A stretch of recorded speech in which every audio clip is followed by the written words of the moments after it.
One of the names of Allah that keeps coming up with His name knowledgeable multiple times in the Quran is that He hears.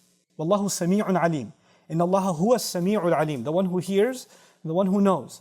Human beings have been crying to Allah and crying to each other and speaking to others about their problems or having conversations with themselves since the beginning of history. And Allah has heard all of it. And all of it taken into consideration, He gave us His revelation.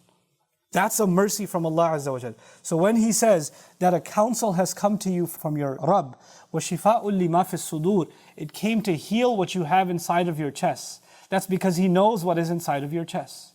He knows what I'm feeling. He knows what I'm going through. And just like sometimes a doctor gives you a diagnosis and he gives you a prescription that isn't very pleasant. No doctor you're going to go to if you have like tooth problems is going to say, I don't think you're eating enough chocolate. Do what feels good. Sometimes the advice given is painful. Sometimes it's a root canal, isn't it? Sometimes the best thing for you is surgery, isn't it? Sometimes what you need to experience is painful, but it's actually better for you.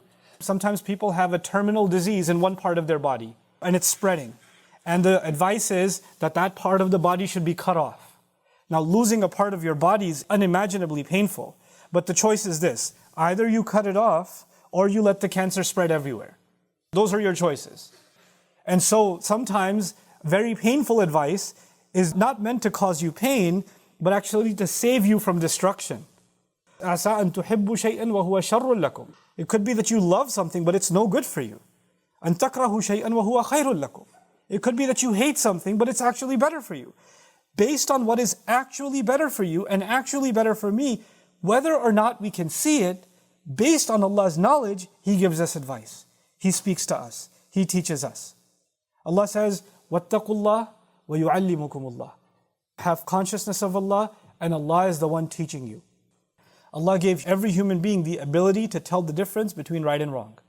It doesn't matter what religion you come from, what culture you come from, you know that lying is wrong.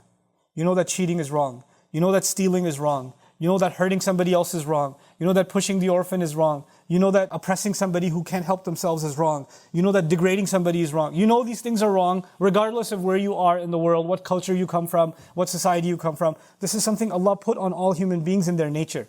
Allah programmed that before we even came on this earth. So that's universal. But above and beyond that, there are some things that we could never have known are wrong or right. There's some basic morality that everybody understands. That's the basis that Allah taught us already. But above and beyond that, we could never have known what's right and wrong. There's no way I could have known that the flesh of swine is no good.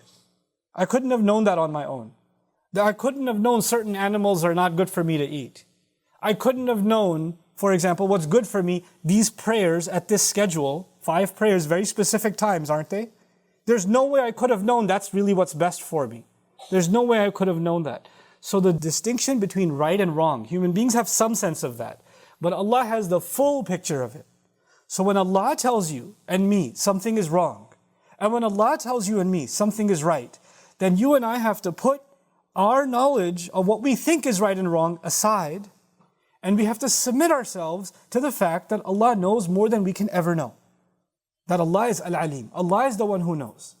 And Allah knows what is right is always going to be better for us. The reason we are hesitant to take Allah's advice sometimes is we think that if we follow what Allah is saying, it's going to cause pain.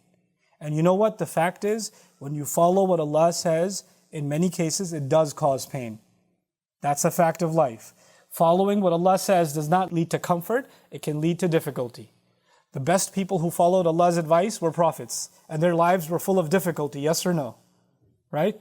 So following what Allah says will lead to difficulty, but that difficulty is way better for you than any ease that comes if you don't follow it. That's the truth.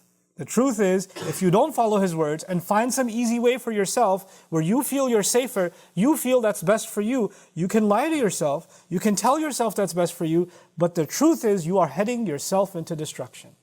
And I'm heading myself into destruction. I pray that Allah Azza wa Jal really helps us internalize in the depths of our hearts what it means that Allah knows everything. And based on that knowledge, it's easier for us to trust His advice and trust His counsel and live by it.